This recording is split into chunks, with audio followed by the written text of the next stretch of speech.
Welcome, welcome to First Reading Podcast. I am one of your co-hosts, Said, aka Blink, at Blink71. Holla at your boy. We got a packed show today.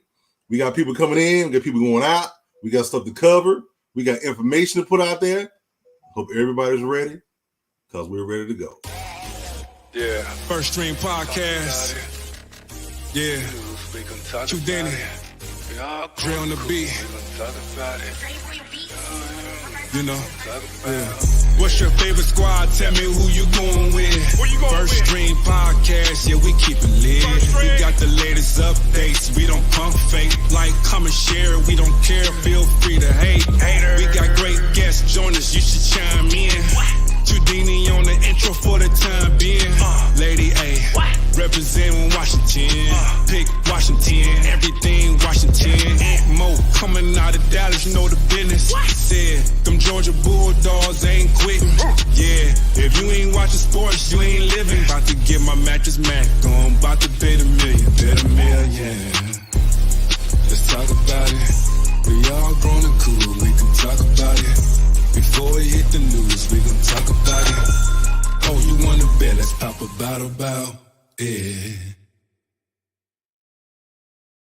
Welcome back, ladies and gentlemen. Welcome to First Reading Podcast, where you can stop in, get all your information. We're represented by our sponsor, Bet Rivers. We come in and do our thing. We're gonna get in here today. We got a full show today, so I ain't gonna mess around today. I'm going to get everybody here. We're gonna start out with the sunshine opposite me, which is one and only Lady A. The sunshine opposite of you. Hey, I got my glasses on today. Yeah, so that means you're gonna act right. I'm just I'm gonna do my saying, thing. when you wear them contacts. Lady A, you're not supposed to put that out there. Okay, I'm sorry. I'm not gonna say it no more. For sure.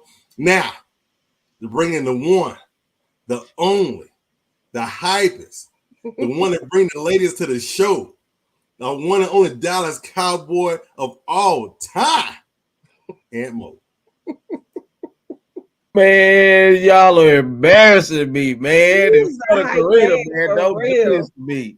I'm starting to blush, man. Don't do this to me. Here you go.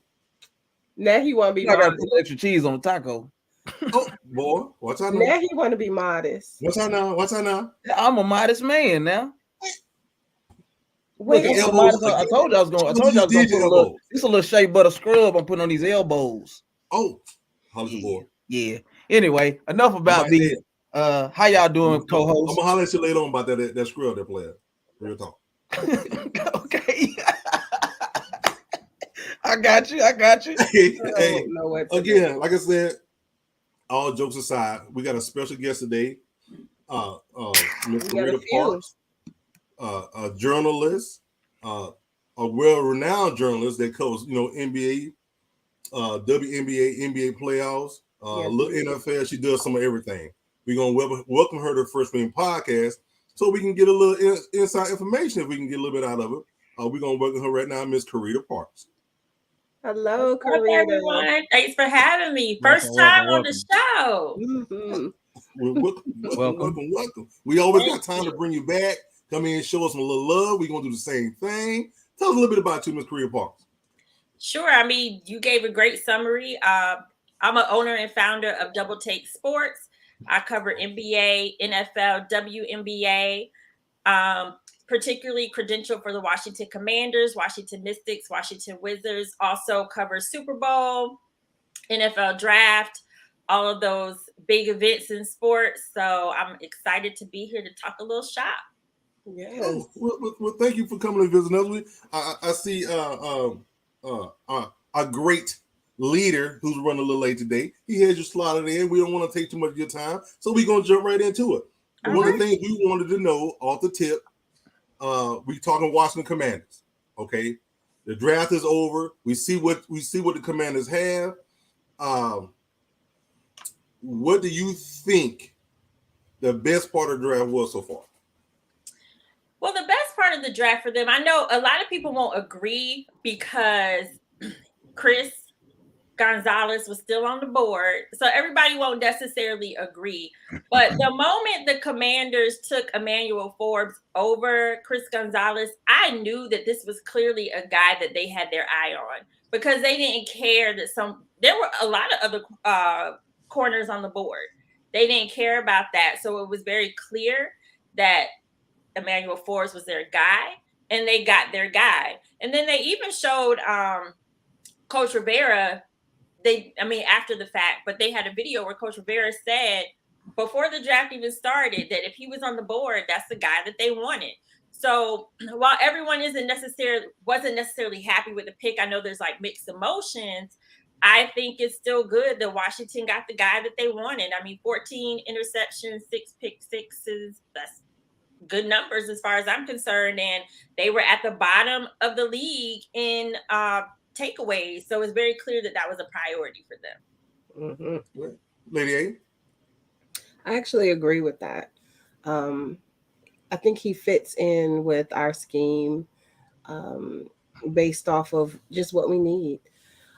But I do have a question, because I've also heard quite a few things as far as them trading up later on in the draft. How do you feel about that? Do you think that was the best decision that they made to trade up and get rid of one of their picks?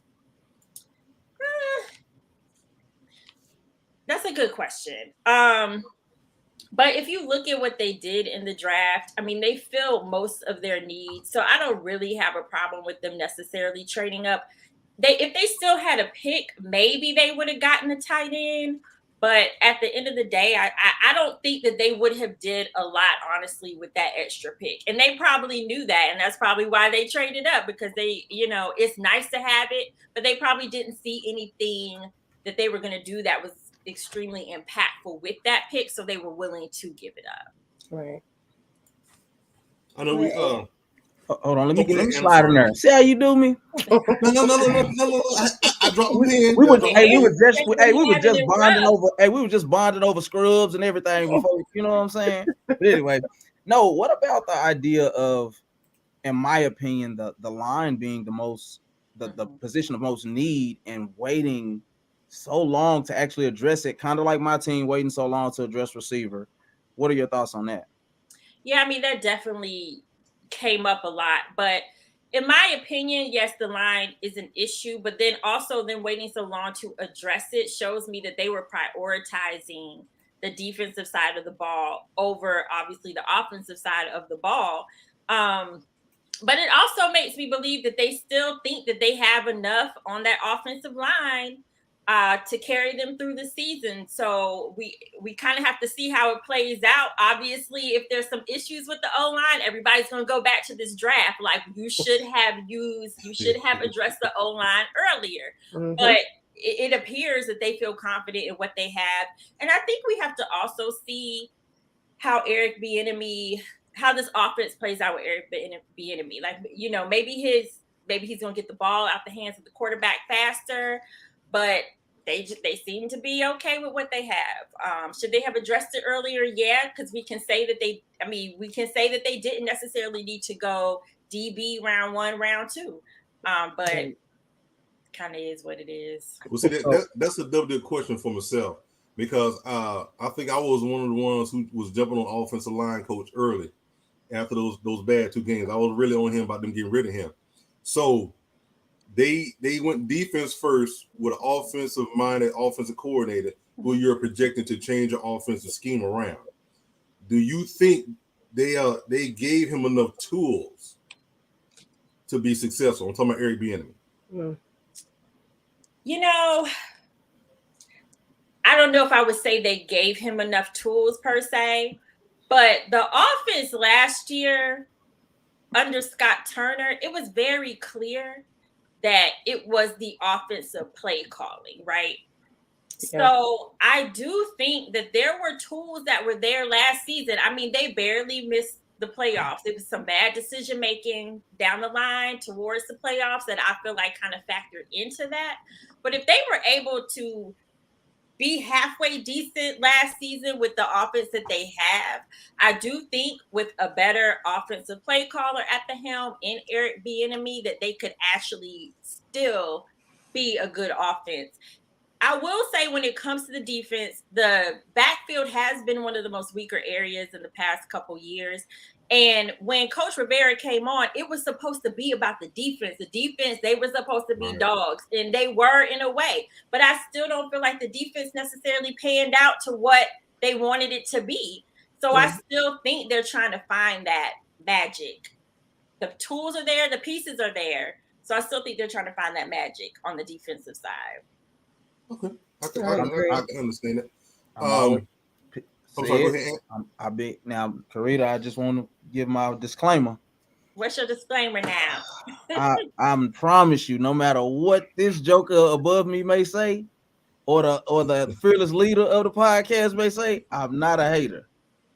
But we in fact saw two quarterbacks run for their entire lives.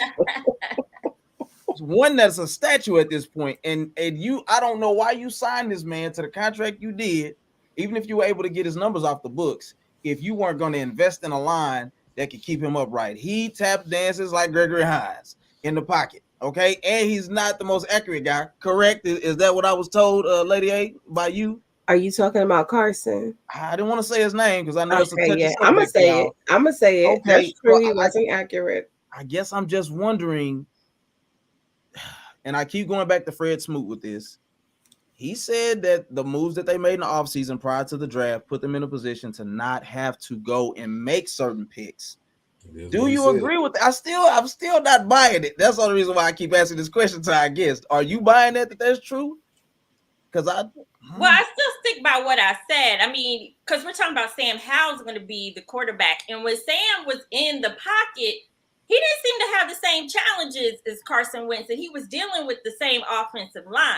True. So that's kind of what I'm looking at. I didn't see Sam Howell run for his life as much as I saw Carson Wentz run for his life. True. Now, could the offensive line use bolstering? Absolutely.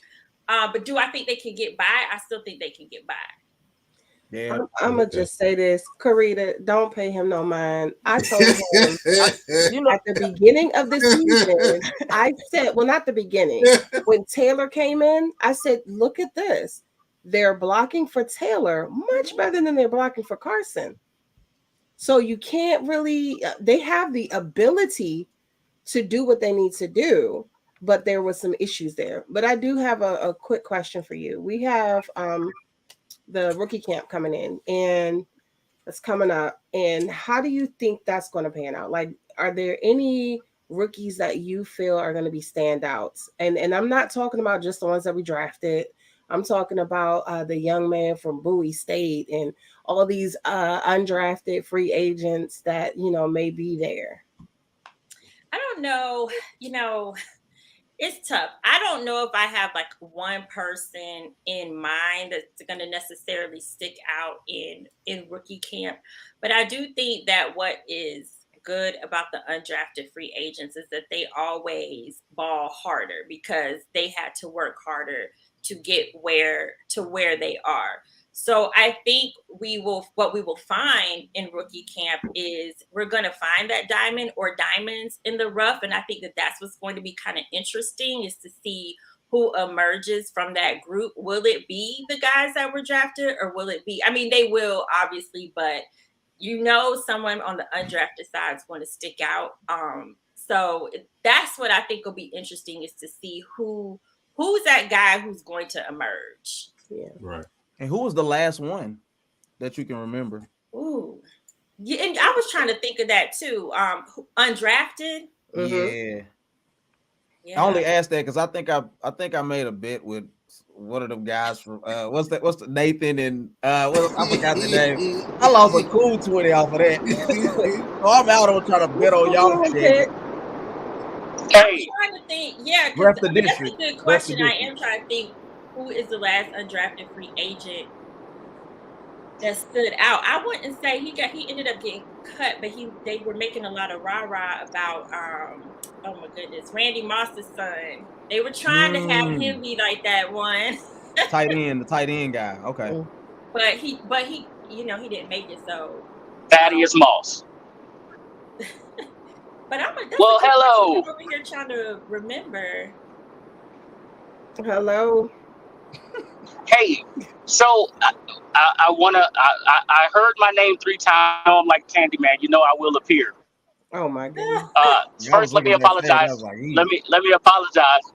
Let me apologize, right? Because y'all know Dan Snyder this Thursday throws a heck of a party, and he always has me late. He don't want to bring me Stop back. it. So, Stop it.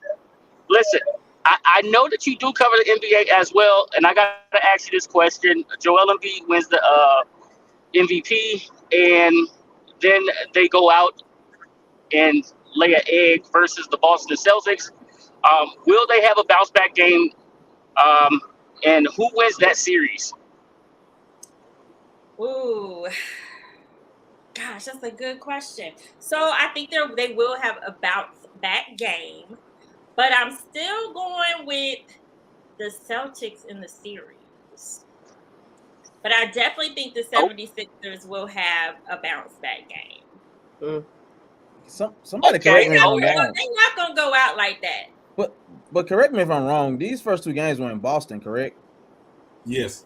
So there was no Yes. egg, there was no eggs to be laid. Like it was expected they was gonna get smacked one of these games. I mean, for That them to was a go 40-point blowout. listen, hold on, listen. For them to go in game 1 against Boston and Without take that Embiid. game without Joel Embiid, he really shouldn't even played in the second game because all you want to do is take one of those 2. Let him rest up and be ready. So then the blowout is justified. You get what I'm saying? So it's like, okay, let them sit and let them get their get back. So I don't think so. I mean, I don't think it's gonna take away from them. And if anything, it showed that Harden, at least for this series or this game, showed the ability to have a little flash from the past. You know what I'm saying? So Yeah, he disappeared very much. it's a W at the other house. Went back to where he was supposed to be in the game 2. Hey, he disappeared. So we have Lakers Golden State tonight. Are we expecting Golden State Warriors to bounce back the way they did, the way the Celtics did? Or do we think the Lakers have enough to go up 0-2? Aunt, why Or you 2-0? hiding? I'm sorry, 2-0. Why you hiding, Aunt? Because I was doing a lot of self-talk. Warriors are not. I mean, in my opinion, they are not going to. They're gonna fight.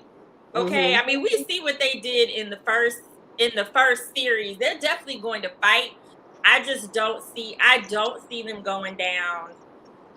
I don't see them going down tonight. I think it's gonna tie.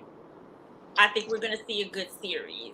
Especially with the Lakers. I just don't see Golden State allowing themselves to go down tonight. Yeah, I can All see right. that. Well, hey, listen, we would like to thank you for our time. And again, like I said, we got to have you back. This is great. We got to have you back, give you more time. We got Kentucky Derby coming up with our guy Smoking Joe. And then we also have my friend from way back when about to join us. So, Sarita, we want to say thank you. And we look forward to, I'm sorry, Carita, we want to say thank you. And we look forward to having you back again. No problem. Thanks for having me. It was fun. Thank you. All right. Pleasure, man. Thanks. We'll see you later. I had to go in the hide, man, because yeah, you sure did. It was tough talk. It was tough talk, man. And then they went out there and let the Lakers do them like that. I was like, come on, man. Thank I you. was Hey, man, shut it, man. I got it like a church mouse. Put my finger in the air, walk into the room. Yeah. Hey, what's up, Hulk? Listen, first off, hey, look, did y'all know we all got on black shirts today, right? But you have somebody got on something a little something a little different right now. Who gave you that? This guy. Somebody got on something a little different right now. Hey, let's give my guy. Go ahead. All right, so our next guest, offensive coordinator in college football, he's about to talk to us about the 4 quarterbacks that went in the first and second round in the NBA draft. I'm sorry, in the NFL draft.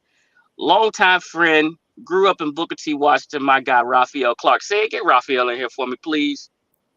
Raph, what's good, man? What's going on, man? Hello. What you doing with all that gray hair and dreads down your head, man? What's going on? Hey, listen, things happen. Things happen. We grow up. I'm looking for some of that Peter Pan dust.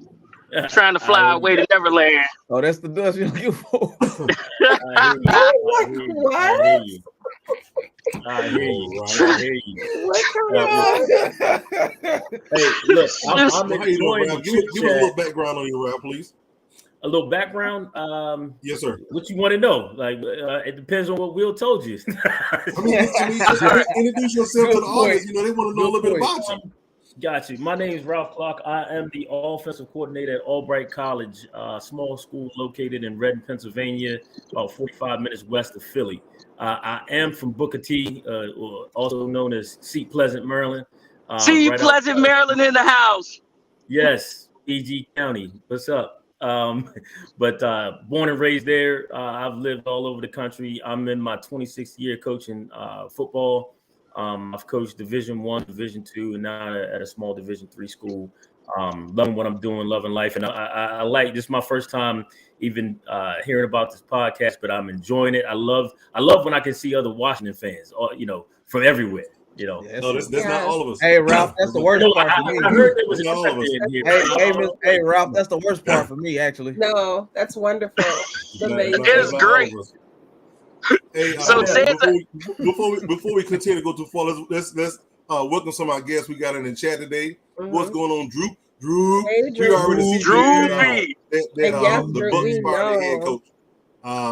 I think there was a little quick draw for them to fire him that early. I mean, everybody have a bad series. It is what it is. Hey. I'd like to say welcome to the Hawk. Hey, Hawk TV in the building. Hey, welcome to the show. I had a quick question for you. Me being from Georgia, I like to thank Philadelphia for sending them nice players down there to Georgia so that we can get them right and send them to the NFL. Thank you very much. Well, they just brought them back to the Eagles, right? So they loaded up, man. Is that what was going on? Hold on. This whole feeder system? Well, that gotta be what it is. That's the only thing that makes that sense. is sick, man. Hey, once we find a pipeline, we in there. Okay, all right. Let's get to the business now, because we got, like I said, we got Kentucky Derby coming up with Smoking Joe McKay. We had 4 quarterbacks go in the first and second round. First was Bryce Young out of Alabama. He went to Carolina. We had C.J. Stroud go to the Houston Texans. Anthony Richardson went to the Indianapolis Colts, and then we had Tennessee take Will Levis. Which one of these guys landed in the best spot in your opinion, Ralph? I'm gonna say it was the guy that had to suffer the most, and that was Will Levis. I think he's in a great spot going to Tennessee because of their style of play. Their heavy run game, manage the clock, control the ball control. The quarterback doesn't have to do a lot. You see Tannehill's been there the last, 4 years or what have you, and it's give the ball to Henry, play action, sprint out, move the launch point for the quarterback and give him simple concepts to read. So if they continue with that, I think he's in a position to take advantage of the run game, but also be able to go up top a little bit more than Tannehill does because he has a very strong arm. His biggest weakness is his accuracy, and that's something that can be worked on. I don't think they drafted him expecting him to be the starter. I think they drafted him expecting that he's going to be able to learn, he's going to be able to develop, and they're going to be able to expand their offense as they move forward. They got to, they do have a solid roster for what they do. I look at them, they build around their defense, they build around their run game, and so they don't have to have the dynamic pieces that a lot of other offenses have because they're so run dependent in their offense. So I think he's the one that's in the best spot because he's the one that's going to have the least expected of him as he starts his career. Well, speaking of offense, they are starting with a new offensive coordinator, correct? They are, but they had the same head coach, don't they? Yep. So with teams play a style of ball, and so what I know is when head coaches bring guys in, they want to bring guys that are going to play their style of ball, and their head coach is a defensive guy, and you got to remember he's a Belichick descendant. So they believe in controlling the clock and they believe in defense, strong defense, and the offense has to manage the game. They don't have to win the game, and that's the way they've won. If you really think about it, the last years they don't go in and score 50 points.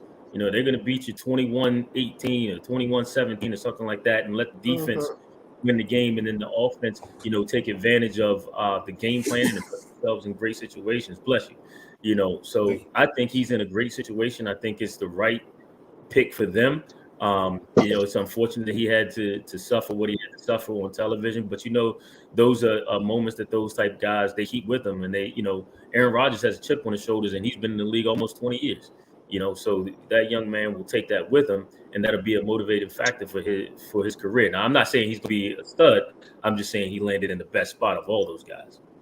Patriots guys also suck at life when they go play for coach other teams too. So that's not a good point, sir. But I'll receive it from you, Ralph, because I just met you. I ain't gonna go hard on you like I can now. But you're right, Ant. But he's one of the few that has not. Yeah, that's gonna say he is not. He's been to the playoffs all but 1 year now. Yeah, he's one of the few. The rest of them, yeah, right. Milk carton. Let's talk about Anthony Richardson. All right, so you talked about accuracy. You talked about accuracy with Will Levis. So what can be done at the NFL level to help Anthony Richardson get better with his accuracy? Because he can't hit water from the ocean. Oh my God. I don't think. Well, I wouldn't go that far, but I would say he's inconsistent. I would just say he's inconsistent. He's another young talent with high upside. The thing about Anthony Richardson that you like is that one, you can, again, we go back to moving a launch point. You can, quarterback that can move. I'm not saying that he has to run. I'm just saying you can move the launch point from simple reads. There's zones all over the place, and I'm an offensive coordinator right now. I can't say too much about what I believe because, I don't know who's listening here, but, there's certain areas of the field I believe there's certain areas of the field that are always left open. And I think there's things that you can do with a young quarterback to simplify the game as they learn and they expand their knowledge base. But here's what I'm gonna tell you: everybody calls him Baby Cam, right? And if you think about it, I know he fell off of a cliff at the end of his career due to injury and other things. But Cam Newton ran the ball. And Richardson has that skill. He's a big quarterback. He's got a wide skill set. He's able to run. He's able to be a part of the run game. And when you have that quarterback in shotgun, that's an added dimension that defenses has to account for. And quite frankly, in the NFL, offensive football is going towards college football now. And a lot of these guys that have spent their entire careers in the NFL are having to learn what college coaches have been doing and defending for years. So I think that actually works in his favor. So depending on what they plan to do with him and how they plan to implement and package him, I don't think he's really at a deficit at all. I think he's at an advantage based on where offensive football is going in the NFL right now. Well, hold on. I got a quick question. Go ahead. Who do you think was drafted too high in the draft? The first person you think of? The first pick in the draft. And here's what I'm saying. Not because I believe he's not talented. I think he's talented. But you name me a small quarterback that has been ultra successful. And you can't say Tua because he's one hit away from retirement. If you tell me Russell Wilson, but Russell Wilson is well over 200 pounds. He's put together. He's about my height, and I'm short. But he is sawed off and put together. He's built to be able to withstand NFL hits and with his style of play. And I don't think Mr. Young is built that way. I know he's not built that way. You look at him, he's smaller than some of these reporters that he's being interviewed by. So, how are you going to protect him? How are you going to keep him safe? Do you know the starting five on their O-line? I don't. So how are you going to protect him? And here's what I'll tell you: being dynamic in the SEC, as much as we talk about SEC football, if I look at that Georgia flag back there, the SEC is not the NFL. So, I think that he is. I think he's talented. but I think he's drafted too high for what you're going to get out of him, probably. Yeah, and the team he was going to. That's exactly. So that's what I'm saying. You draft when you're the first pick, you're not going to a great team. You're not going to a great situation. Right. So if you add not being in a great situation, not having a ton of weapons, not being able to be protected, and being small in stature, you can have all the talent in the world, but hey, even Mighty Mouse is going to have his trouble with, when you come to a bad situation. So I worry about that. I worry about that. So can I please, if y'all wouldn't mind, go ahead, give it to me. Can we just get this kid the ability to develop it, if y'all don't mind? Kyler Murray, little bitty self running around like Mighty Mouse all day long, and he probably shorter than him. But, I mean, he got a little more weight on him too. I'll give you that. But I just think that these kids been doing this their whole lives. You know what I'm saying? And I understand. I was one of the main ones that was saying, "Hey, you got to watch him." I don't know how he's going to translate because he got landed on that shoulder, and he didn't seem to be the same. But he has all of the tangibles that a lot of these guys wish they had, and that can buy him a lot. You look at Tom Brady; he was tall and all that, but he learned how to get rid of that ball fast. So that's some of the things that he's going to have to learn and go through his process on. Going back to the Anthony Richardson thing, I think that Jalen Hurts has showed us that there are no more excuses on developing as a quarterback. He was terrible. And you can't tell me a difference between Anthony Richardson and Jalen Hurts except the degree of pedigree at their college. He could not throw the ball to save his life. I seen him throw duck after duck after duck against the Alabama Crimson Tide when he played for Oklahoma in that semi-championship game or whatever. And CeeDee Lamb was out there turning water into wine. So I'll say that. Continue. Go ahead. Do we not recall Jalen after being benched, sticking it out? Do we not recall Jalen Hurts coming in and saving the day, not with his legs, but with his arm the next year? Did we not win it? You can talk about one game all you want. No, I wasn't going to say that. Do we not remember Jalen Hurts? Was he or was he not second in the Heisman voting? His year at Oklahoma? Because of his passing performance. So was Vince Young, sir. And he wasn't that amazing. He wasn't an amazing pocket passer either. Nah. As a quarterback, that stuff is awesome if you can be the guy who can zip it everywhere. But there's so much more. There's so much more that goes into that. Like it doesn't translate the same when you talk about going from college to the pros. I'm gonna give you this because if you want to quote me, remember I started by saying I think Bryce Young is a very talented quarterback. Mm-hmm. And then I said, however, I didn't question his talent. However, you need a sandwich. You got it. He needs a sub. He don't need a sandwich. He needs to come to Philly and get a sub or two. But Ralph, I got one more question for you, Ralph, and thank you for your patience. Hey, Bama's sheepdog in the house. Come on, Joe. But hit him with the joke. All right, so Ralph, my question is CJ Stroud from Ohio State. How did you feel about him?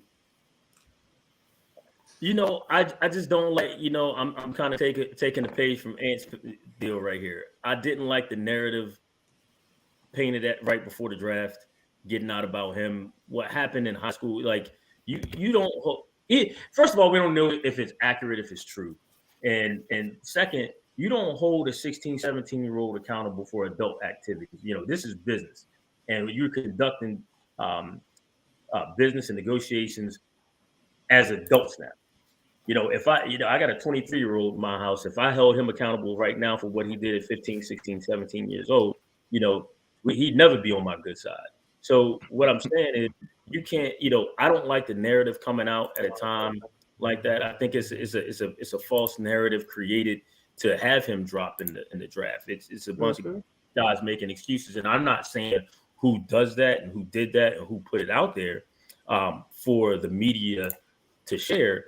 But, that's a young man that's worked and has performed at a high level and has played the best competition there is out there and has won consistently.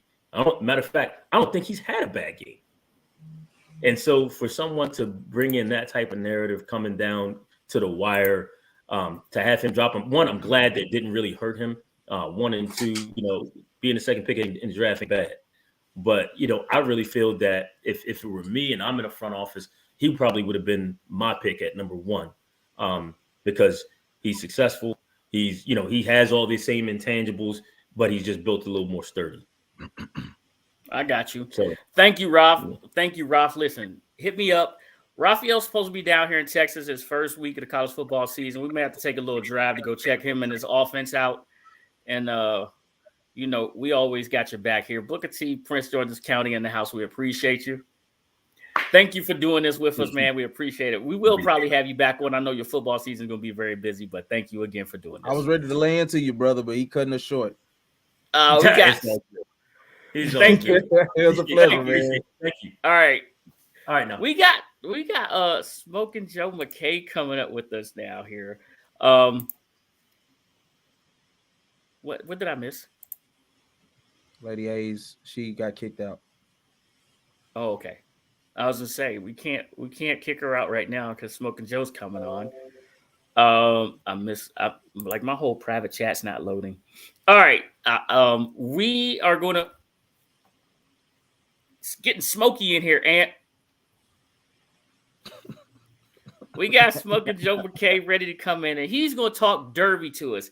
Listen, Joe sent me something this morning. Like I was out of the house, didn't have time to load it up. Y'all know Dan Snyder. You know what he does to me on Thursdays. He likes to party, won't let me go, keeps me late. So just getting back, Joe. Joe has a shirt that says "Talk Derby to me." How are you, sir? Can you see it? There you go. There it is. There. Let's give him a full screen. There it is. Talk derby to me. Let's go. How's my mic? Oh, you sound great. Good. You sound great. As soon as Lady A gets back in here, she's gonna have all of our rookie questions for us. Listen, Joe, say it. Joe gave us a site the last time. Do we have that same site that we could pull up? Oh, that was Churchill Downs, wasn't it? That was Churchill Downs, yeah. Oh, okay, yeah. So we can't pull it. ChurchillDowns.com. ChurchillsDowns.com. Say it and share this screen with us. So, hey guys, how you doing? Cedric, Anthony? What's going on, sir? Everybody, reference. Get your, what you say? Churchill Downs, don't worry about it. All right, listen. Get it. I need y'all to get y'all pens and papers ready because Joe McKay here, he's about to give us a lesson of Kentucky Derbies this weekend.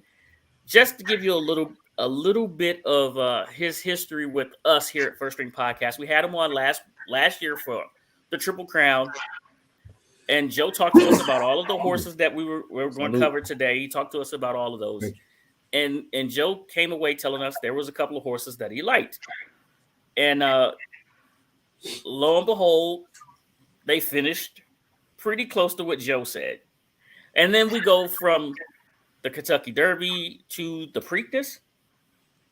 And in the Preakness, a horse that he told us about in the Kentucky Derby kicked butt in the Preakness. And then which horse died? Oh, come on, metaphor. And then Joe went right. It was 4. Right. And then the last leg of the Triple Crown, Joe's there partying at the Belmont. And said, did he call it or did he call it? Yep. He called it 1, 2, 3, 4 and told us here on First String Podcast. So please, if you are going to put a couple of coins onto some horses, get your pens, your papers ready. Write down what Joe McKay says because he's going to give you an education. Joe, listen, I probably did you some injustice here, but I don't have the graphics up the way I normally would. And said you got the site ready? You know I can't do it from my computer. Well, Lady A's out right now. Is she restarting? I don't know. I just assumed that she got kicked out because it was abrupt and we haven't heard anything. Well, you guys can probably go on your phone and just hit ChurchillDowns.com.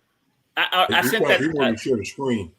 I sent, I want the screen to be shared, but I sent that that email out yesterday to everybody with the with the there's sheep. been Okay, some, all right, Joe.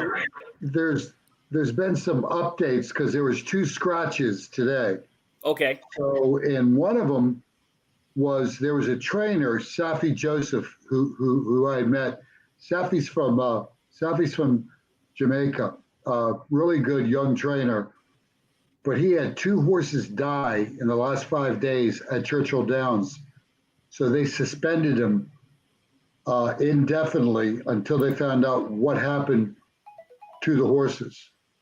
So Safi Joseph sat down with him. You know, it wasn't like he was trying to hide something.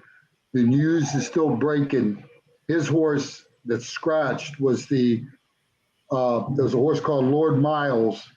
He was the Lord Miles. He's out of the race.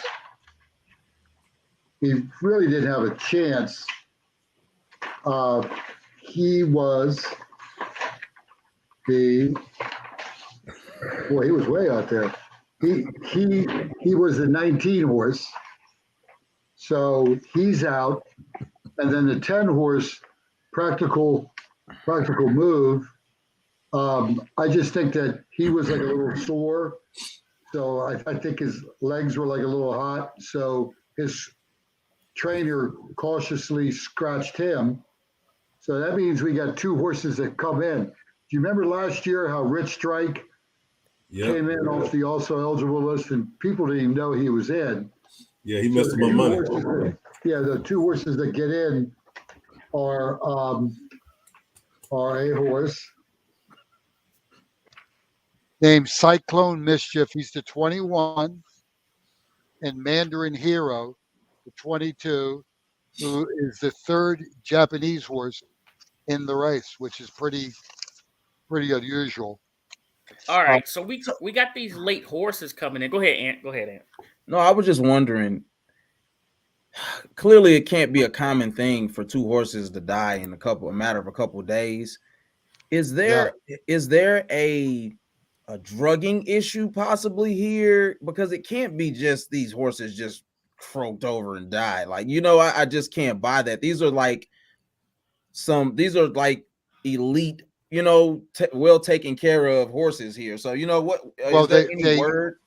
Yeah. There's no word yet on the cause, and since this happened so abruptly, I didn't have time to look into it to see whether one horse got hurt on the track or whether it was an injury in training. I think maybe one of them, it might have been a heart attack, which can happen. I mean, but they're trying to find out what's going on. So they suspended this trainer who, Safi Joseph, I don't think he's got a dark cloud over him or anything. I don't want to say anything negative about him. Unfortunately, in this business, these horses, these athletes, they can die in a race. I mean, when they take a bad step because they're going so fast, their forelegs are so thin, compared to the rest of their body. Right. If somebody trips and there's a big accident like that, it can happen there. I mean, it can happen in a training accident. I think one of them, and we'll find out more. I mean, when I get off the air from you, I will look into some more. But there's no like breaking news to exactly what happened. And I think the reason he's been suspended is they're trying to find out what happened. So from the veterinaries to everybody at Churchill Downs, because these are going to be big. These will be big questions on the broadcast on NBC on Saturday. I mean, what you're saying, Anthony, is what a lot of people. And then you got PETA to throw in here too. I mean, they're going to go crazy. Yeah, and they it's are. sad. I mean, it's really sad. And there's a jockey that I know at Thistledowns and outside of Cincinnati. He went down in a really bad accident, and I think he's still on a ventilator. Jockeys, I think there's more jockey deaths than they are race car drivers deaths. And you know how race car drivers, how fast they're going and how that can happen. And then we all saw what happened to the Buffalo Bills player, uh, where he had that problem, where he had a heart issue, wasn't it? Uh, after that hit, wasn't Oh, it? He talking about the Bills, the Buffalo Bills safety. The Buffalo Bills safety, yeah. Right. I got you. Hamlet. Yes. Hamlet. That's what you're talking about. Okay. Yeah. Yeah. All So right. with horses, like any other athlete, I mean, they do autopsies, and horses do have heart attacks. Now, the first thing a lot of people are going to think, well, what are they giving them for? They go through strict protocols now, to basically before the race to see whether they're on any, just they do drug testing. So even some things like, they're, I guess, steroids aren't allowed anymore, but how athletes, and even myself, I mean, I've gotten like injected in my knee before, to help like with the inflammation. Swelling. Right. Corticosteroids. There's corticosteroids that are for horses that are used, but you can only use over a certain limit. And then if there's a trace that's over the limit, then a horse can get disqualified from the race. The trainer can get Bob Baffert, Bob the Baffert famous from trainer, last year. the guy with the white hair. He did that. He had 2 horses that he had trained that are in this race, but he can't train horses still at Churchill Downs because he was serving, it was a 2-year suspension, if not a 3-year suspension.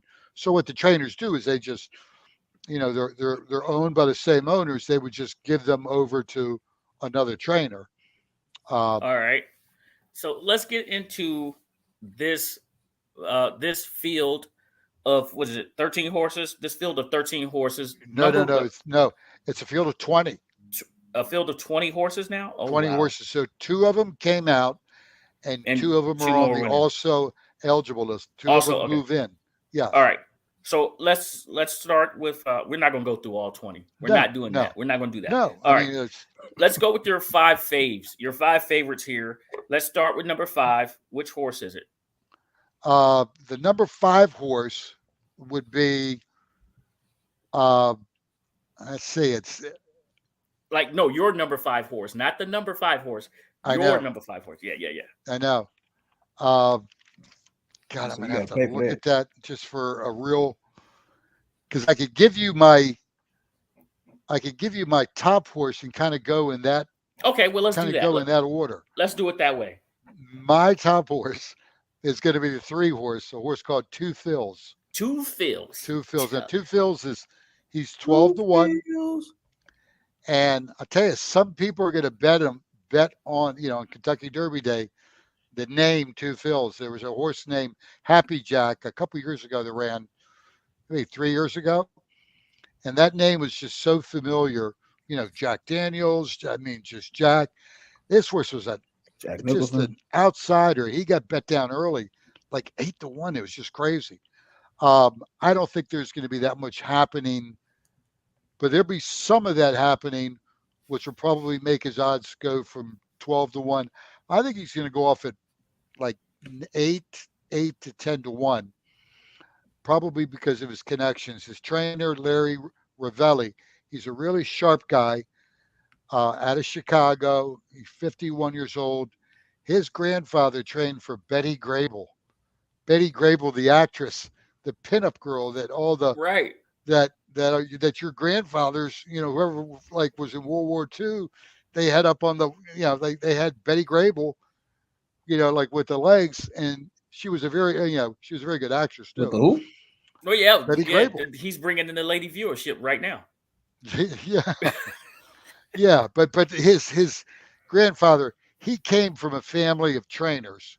His uncle, Jimmy DeVito, is a very good trainer. The jockey, Jareth Loveberry, he's been riding he's 37. He's been riding since he was 17, so almost 20 years. He rode mostly in Minnesota at a place called Canterbury Downs. He's never ridden in the Kentucky Derby. He's a good rider. I mean, I bet on him last week up at Keeneland, and he took a horse from the 10 path that was in the 10 hole. When they broke, he somehow got him all the way over to the rail to save ground.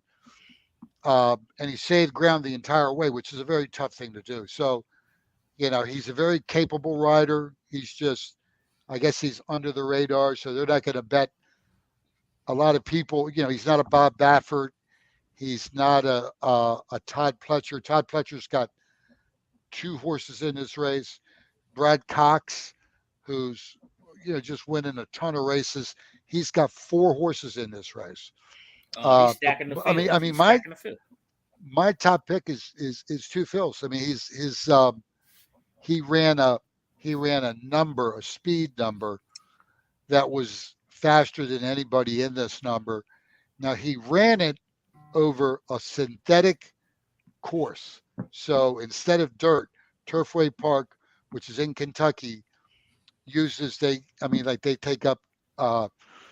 take ground tires and they kind of make their own course with this. It's better on the horse's legs. It's easier for them to run on, but it's a little bit, it's a little different. And it's the first time he ran on synthetic, and most people are thinking that he ran this big number because he ran over synthetic.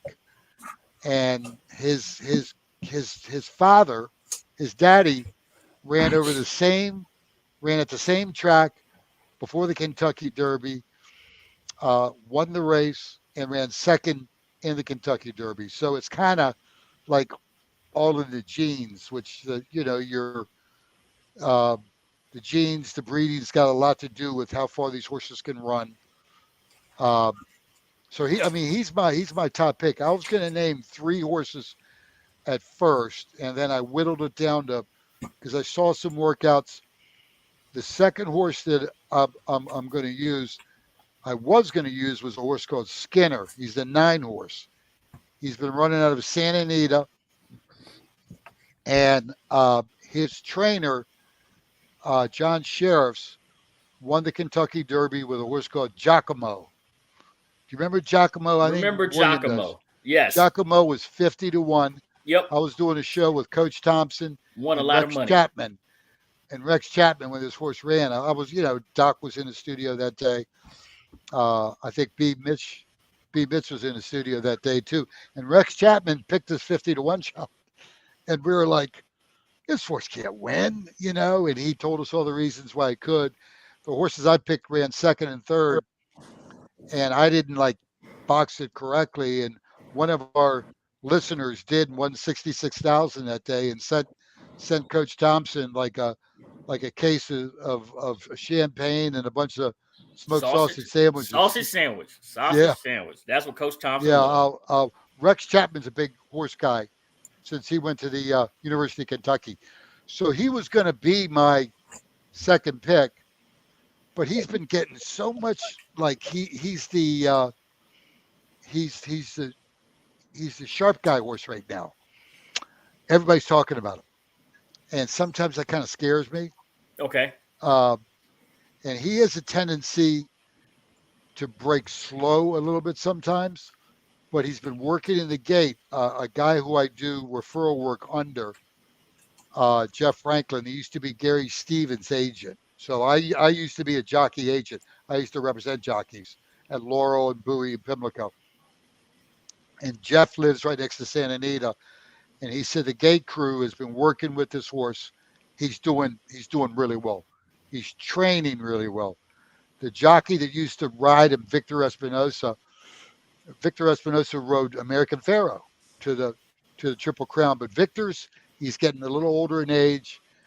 Victor broke his neck a couple of years ago and came back. But Victor's been taking him wide in his last couple of races. So he loses ground. So the owners wanted to make a switch to the leading rider at Santa Anita, Juan Hernandez. it's a good move. It's a good move. You feel for Victor, but that happens in horse racing. This horse has got a good chance. I mean, I'm sliding uh, the the better of the Japanese horses a little bit before him. Derma Sotogaki. He's the 17 horse. The Uh, has 17 anybody horse. has anybody seen his name or anything? Derma I see it. Derma Sotogaki. If I could pull his name up here,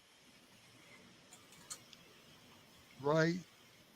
You guys Yeah, I probably see can't it. Okay, no, we see can't see that. it. Yeah, you can't see it. Lady A, put it in there, please and thank you. Put it on the thing. Put it in the chat. We'll put it in. Oh, do you have Churchill's Downs up right now? Hold on. Oh, you want to share the screen with us? I actually don't have the whole thing up. I have the document. Hold on. Oh, okay. Never mind. All right. That's Okay. Well, he's So, the so he's you like what number is he? he's a 17. The 17 horse. If you remember last year, I picked one of the Oh, I Japanese. got it. I picked the Japanese horse, Crown Pride. He was one of my top horses. And what happens in a race, you get 20 horses in a race, right? So what happened in the Rich Strike race, I think I explained it to you guys after the race when we spoke about the Preakness. Everybody went too fast.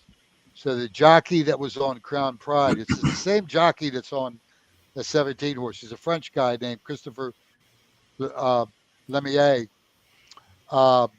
He was chasing another horse that came out of the same race in not in Saudi Arabia, but in Dubai.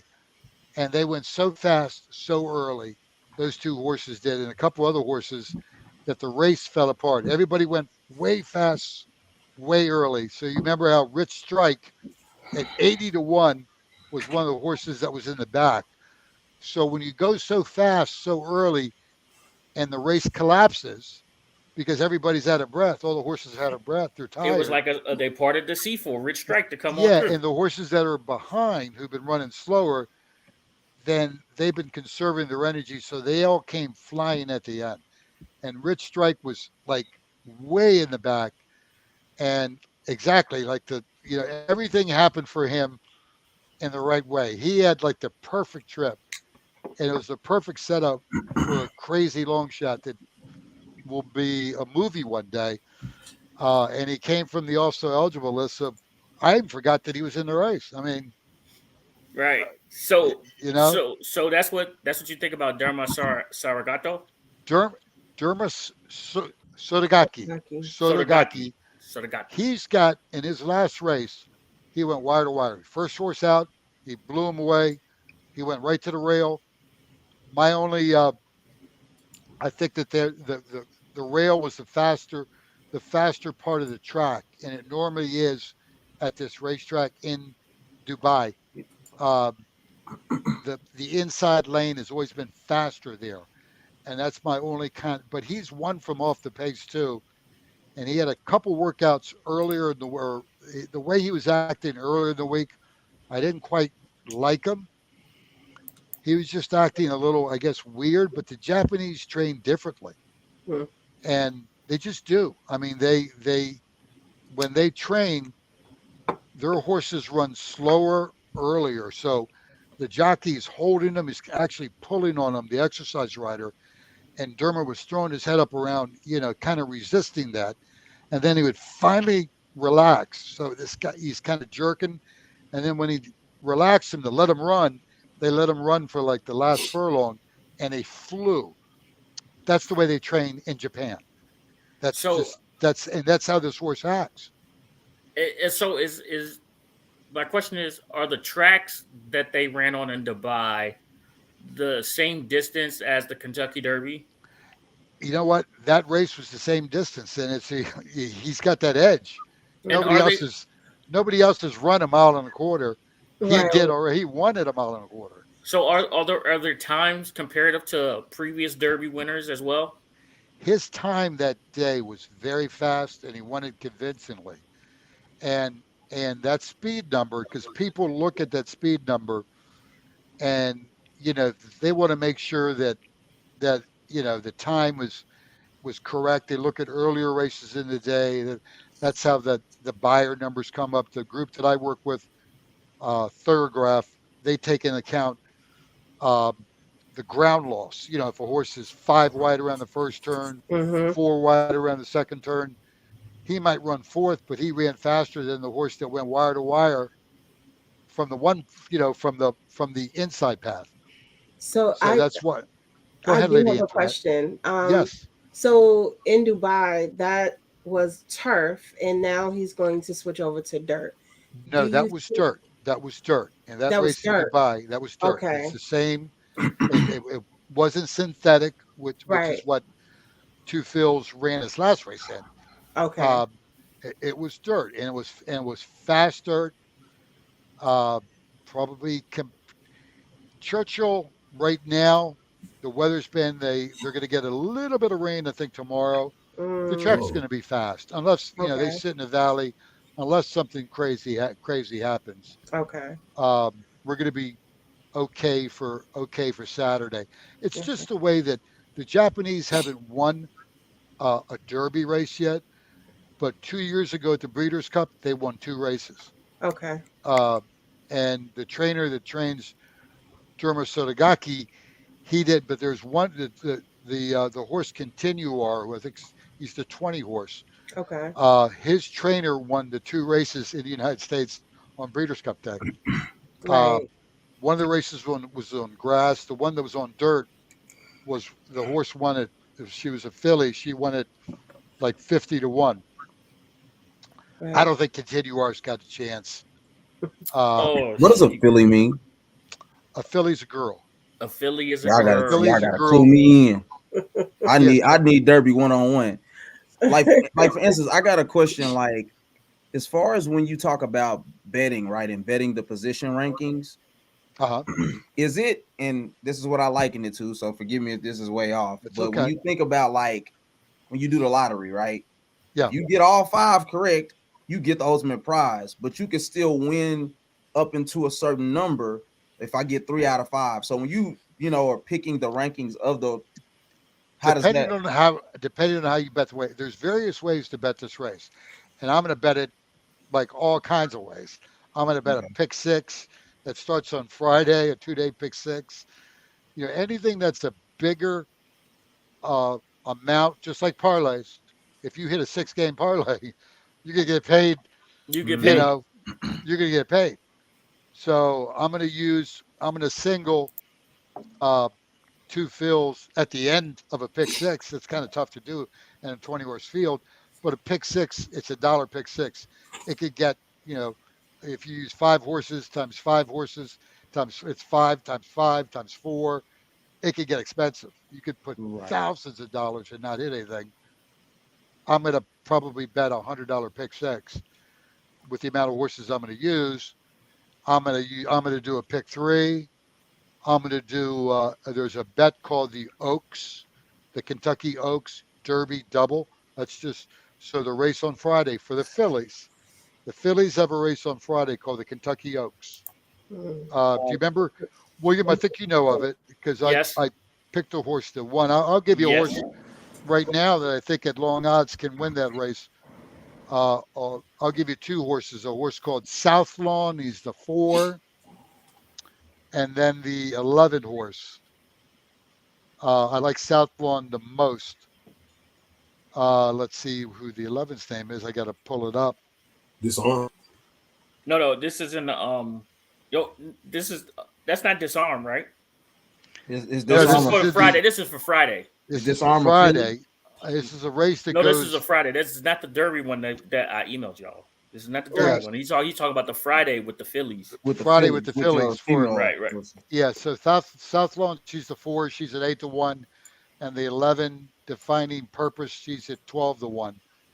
So, but the way I'm going to bet this is I'm going to take the whole field in the Oaks, and I'm going to wheel them with Two Phils, uh, and Derma, Sotogaki, the 17, Mm-hmm. and the 9. But I'll be able to look and see what the prices are paying. when you bet on your app, you can see this. When you're at the track, you can see what the probables are going to be from one race into another. You can't see it for a pick 3, for a pick 5. So I could see what they're paying and bet accordingly.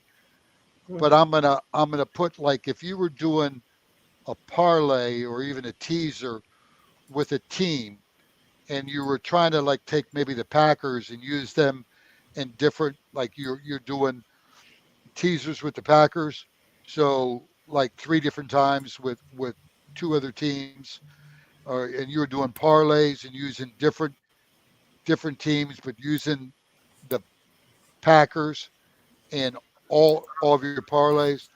I'm going to be singling uh, right now 2 fills on most of my bets. How do you take Okay. the whole field and not like lose money or break even? Really, I guess I'm trying to understand that. Because I'm thinking that I think there's more chaos in the Kentucky Oaks than there's going to be in the Kentucky Derby. Like last year in the Oaks, I liked one horse, and I gave you the horse's name. God, she's actually running on Friday. Mm-hmm. She's I mean, in the these are 9th race silly Friday. guys. This is from last year. Last year's. Yeah, Secret Oath. You remember Yes, Secret Oath? I remember her from Secret last year. Oath.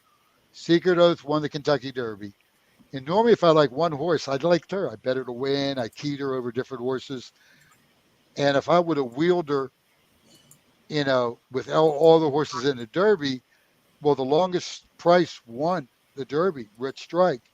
That paid, that bet would have cost me 100 on $5, and that would have got me back 4,000.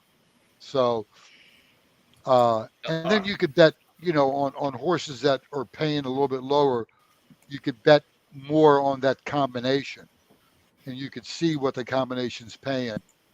It's an easier way for newcomers if you're at the track, if you're going to Lone Star. Like, you guys got to go to Lone Star. Lady Yep. Antoinette, she's got to go to Rosecroft, or unless she's got something on her phone, or Laurel, or I don't even think you might be able to bet it at MGM in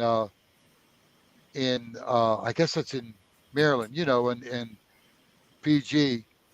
I think they take horses. Yeah, so they're yeah, M MGM's got a betting booth. Yes. So yeah. So So are we off of Skinner now, or are we still like Skinner to place or show? we still like Skinner, but like, you don't bet to place the show. I would just play exactas. I would play 2 fills with Skinner and box them, and 2 fills with Derma, and then the fourth horse I'm going to use, and I'm going to use them now with. I'm going to use 2 fills the most, and I'm going to use them with the 9 Skinner, the 17 uh, Dermis Sotogaki, and now the 14 Angel of Empire, who is 8-1. And it's just, it's after looking at stuff for like days and seeing the workouts. Um, I just think that, and uh, the jockey's name is Flavian Pratt.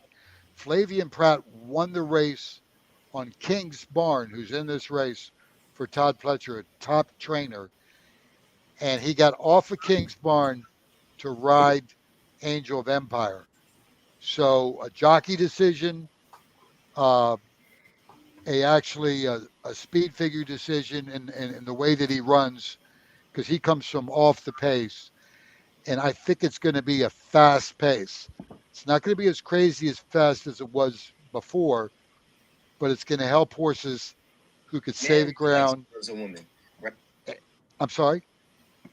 Nope, that was some background noise that shouldn't have been Was there. it? Yeah. Yeah. So just, I think the way the race is going to develop is going to go to the style of Angel of Empire. It's going to help him out. It's going to help Skinner out. Derma's got the sort of speed that he can maybe control the race. So I don't want to leave him out. But he's going to be, he's another hot horse that a lot of people have been picking him. So if I like 4 horses, I always take the one who's the longest shot. It's just Okay. that's how you bet. So That's betting 101. Right. so we talked about Happy Jack last year, and we called Happy Jack. I think we called Happy Jack like a pace horse, right? And the horse wasn't going to be able to finish. Uh, which horse is that this year? This year, well, verifying his breaking from the 2 hole. He's actually a pretty decent horse, uh, but he's going to have to because he's in the number one. He's in the number 2 post. Like if he doesn't go, then he's going to get all this dirt kicked in his face, and he's going to get so. They got to make a move. And when I saw the post position draw, which came out Monday, so it was, all the owners were at this one room and they're announcing what post positions, and they just do it with the roll of the dice. They just, like it's like the lottery. So verifying got the 2, and they switched to there was like 4 or 5 owners sitting at a table, and it looked like they had seen a ghost. They hated that they were getting the 2 post because it's going to make him have to go. He's going to have to go forward. And there's a horse, the 4-horse confidence game.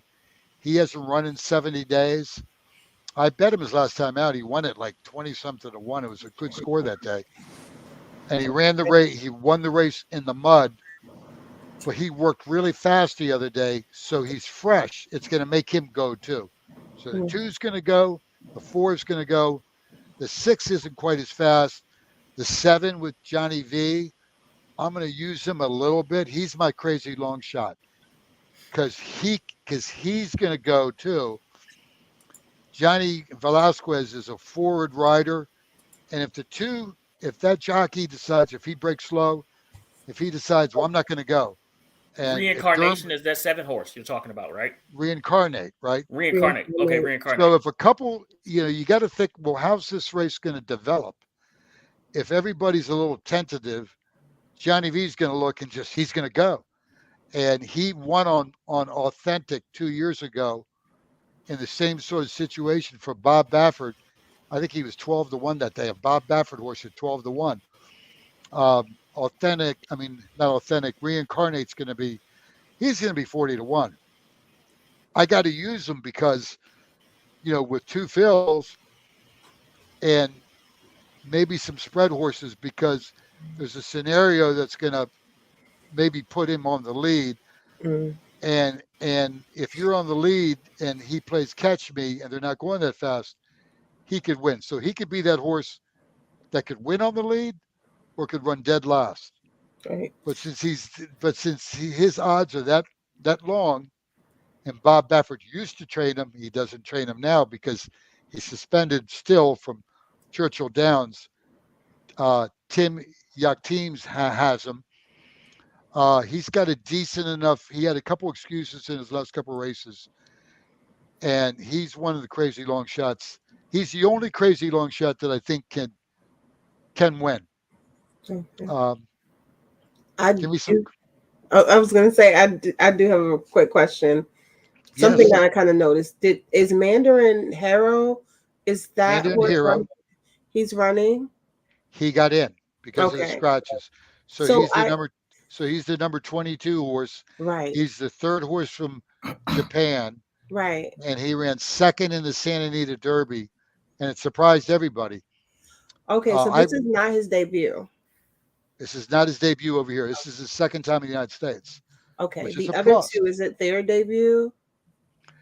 The other 2, it's their debut. So Continuar, the 20. Right. Derma Sotogaki, it's his debut race. Okay. So that's why I'm a little reluctant. I got him 2nd or 3rd between him and Skinner to pick him on top, but I can't get beat by this horse because originally when I saw his number when he won over there and he did it spectacularly, and with the success that the Japanese have been having, except for the Kentucky Derby, I said, this horse can win. And this horse can still win. He's like the X factor. And a lot of sharp people the guy Andy Byer that that used to write for the Post, that the Byer number, that's the number that's in the Daily Racing Form. Andy picked him today. Um, normally he's the kiss of death in the Kentucky Derby, Oh. but he's one of the sharpest guys. He's made millions of dollars betting horses. So, but there's some sharp guys that are on this horse. But since he still hasn't won in the United States, and the Japanese haven't done this, if somebody said, Joe, give me one horse to win the Derby, it's two fills. Oh. Antoinette, Lady Antoinette, if if any of you all ask me, give me a horse, Joe, it's going to be two fills. Two fills. Okay, It's going to be two fills. So my next question is this to you, Joe. Which horse has no shot? Well, that's probably the 21 horse Cyclone Mischief, who he gets in, right? I can't say Mandarin Hero's got no shot because he's still, he had a race over here. So the 12 has got no shot. Jace's Road. There aren't two. The 13, Sun Thunder, he's got no shot. But what I'm doing, like you guys forgot to ask me, will the 16 Race Kane, even though he almost won a tournament for me, I bet him in his race up at Aqueduct where he won at 23-1. I got third in the contest there. If I would have bet more money, I'd have won the contest. But those horses can't win. But the favorite's going to be the 15 Forte, and I'm betting against them. I'm not using them anywhere. That's a big deal. Why is Forte the favorite? Well, because he's won. Let's see, how many races in a row? He's won. He's won 5 races in a row. He's won 6 out of 7. Right. Mm-hmm. He's done it in a pretty, I'm not gonna say spectacular fashion. He's been beaten up on lesser horses at Florida, which isn't a minor league track. I just don't like the horses coming out of Gulfstream, coming out of Florida this year. So, and he's gonna be the favorite, or it's gonna be Tapatrice, right? So Tapatrice, now we got to talk about him because he's a really nice horse. He's a Tapit. Tapit was his daddy. He's gray like his daddy. What he doesn't like is to get dirt kicked in his face. And he breaks slow sometimes. He's got one of the best jockeys on him. And his last race was at the Bluegrass in Keeneland. He won the race. But early on, when he got dirt in his face, he was throwing his head up in the air. He didn't like it at all. And Louis was smart enough to get him outside the clear. Well, you're outside, so you're getting a wider trip. Yeah. Right. Yeah. You're going around horses, and he did it, and he won. Verifine was on the lead, or Verifine was laying second, and they weren't going that fast that early, and Verifine fought him to the end. Verifine had an easier setup than Tapatrice, but I don't like the fact that Tapatrice now is going to be in a 20-horse field. He's going to get a lot of kickback. But he's in the 5-hole too. Yeah, he could break really, really quick, right? And get on the rail. He doesn't break quick. He never breaks quick. He's a slow poke. He breaks slow. And then the jockey, he's like a bicycle. He's like one of those. He muted himself. I don't know how.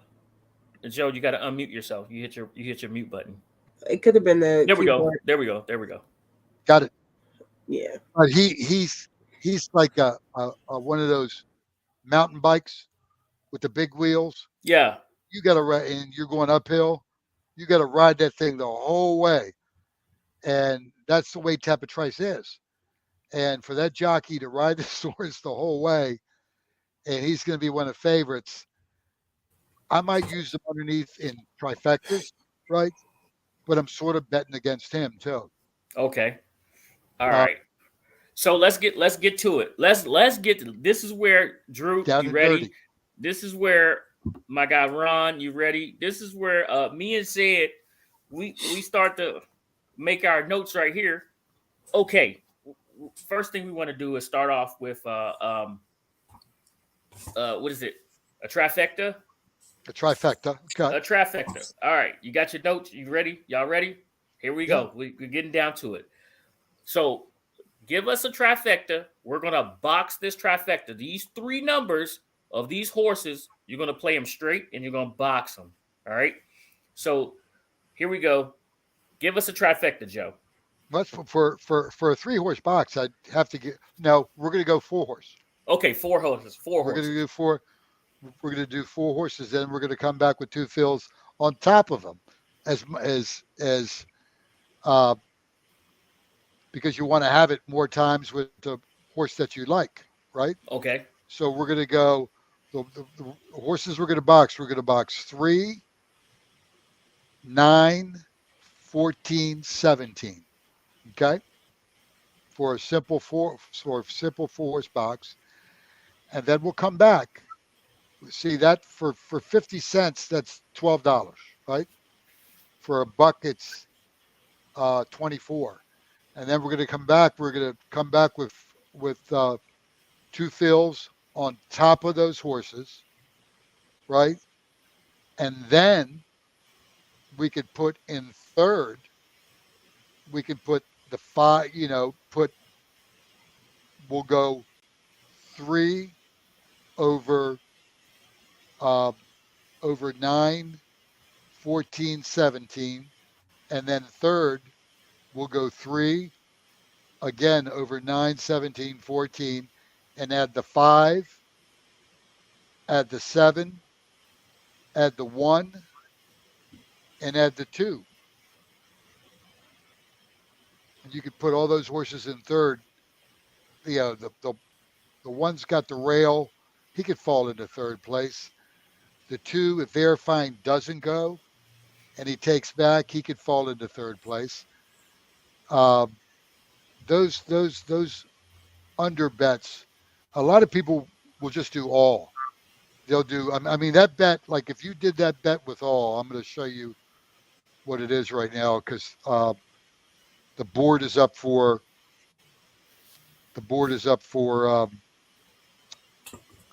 for Saturday's race. So we'll go 3 over 9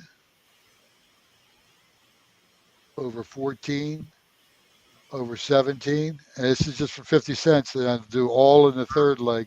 That's only $31.50. I suggest that. For 50 cents, that's not bad. No, so that's going 3 over 9, 14, and 17, and then go all in the third leg. And then if you're, a lot of times you would reverse that, put the 3 and do the all, and then put those other horses, because the other horses, they could fall in the all position too. See what I mean? They're part of the all. And then for third, have the 9, the 14, and the 17. All right. So we're talking Kentucky Derby fixed odds right here.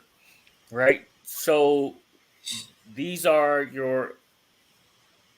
how Joe is telling us to place these bets. These are 50 cents bets, which will yield you like $30 dollars. Yeah. With the triple. All right. So that's one way we're going to do it. Okay.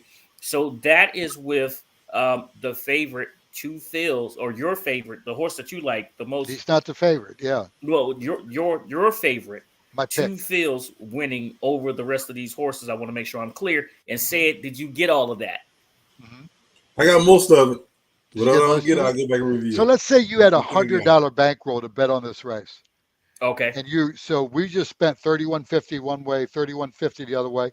Well, why not put 2 fills second with the other 3 horses, and then the all button and the third leg. So that's 3150 times 3. So then 2 fills has got to run first and second. That's one way to approach a triple. Okay. You could approach triples so many different ways. If you don't have an opinion on one single horse, like I have, my strong opinion about 2 fills. So I'm doing what you go. I'm keying him. I'm taking him like the Packers, and a 3-game teaser, a 3-game parlay. I'm using the Packers on all my bets. You understand that, right? I understand. Yeah. You're You okay. understand that? All right. So just to let you know, all right. Me and said we already got our bankroll set to the side. We're gonna set this up tonight after we review it, get our bets in there. All right. So we got 2 fills. That's one horse that we really like here. The other horse that we really like was it was Skinner and then Derma Sotogati, the 17 horse. And Angel of Empire, the 14 horse. That's 3. And the 14 horse. Yeah. And okay, so I see the biggest long shot right now, and I don't know why, but we did this last time. And it happened, and we was like, that horse has no shot, and we talked about it a little bit too. And I'm seeing Resurgence and Disarm, and Reincarnate. Remember what I talked about? Reincarnate would be the horse, the crazy long shot that I would use. So a backup bet would be a little win money on him, a lot of win money on 2 fill. You got to have that win money when 2 fills is going to be it's going to show. 2 fills is going to be in there, 1 or 2 or 3.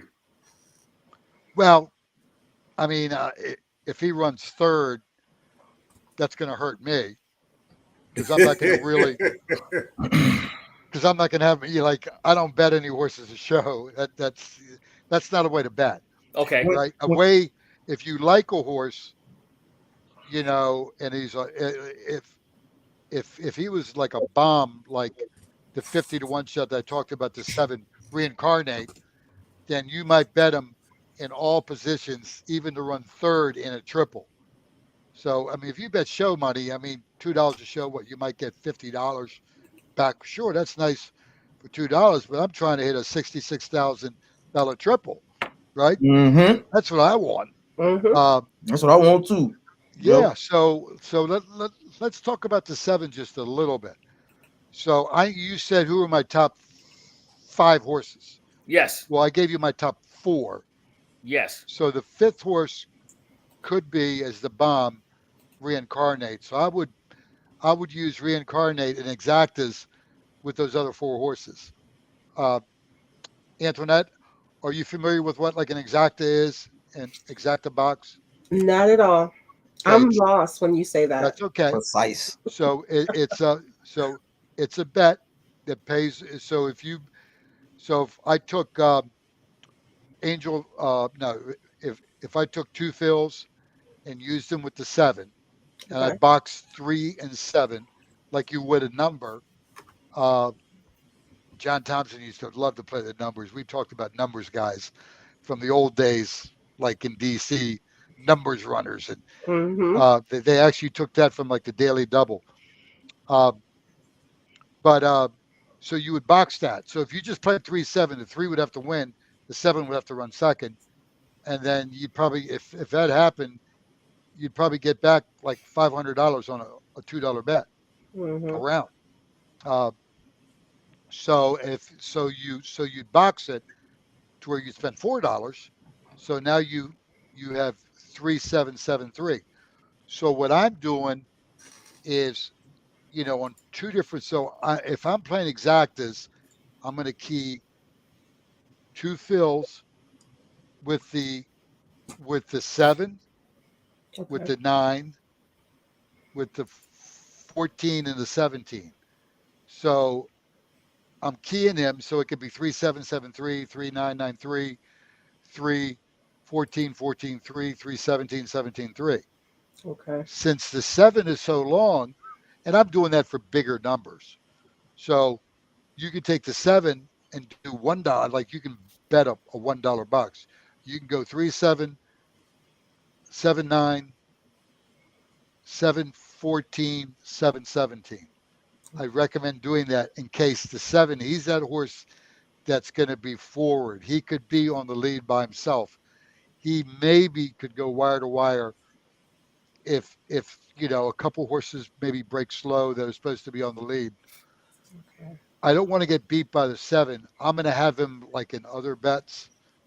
I'm trying to think of what that would be. It would like be playing an NCAA March Madness pool and taking a 14 seed that you think can go to that you think could make the Sweet 16, possibly the Elite 8.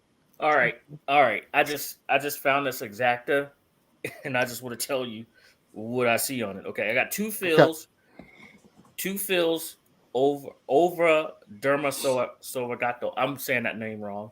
It's you said plus, the number. The 17 horse. It's plus 12,500. Wow, and that's then, pretty good.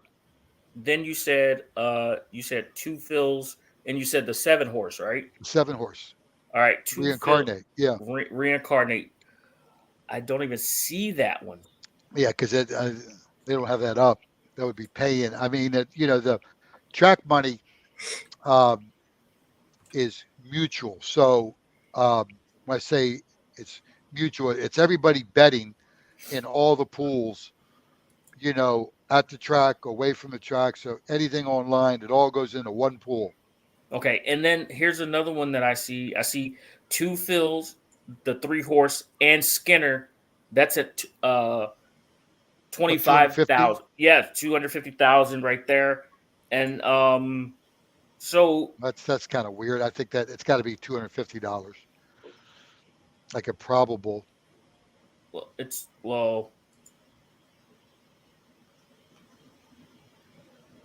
just what I'm seeing in it.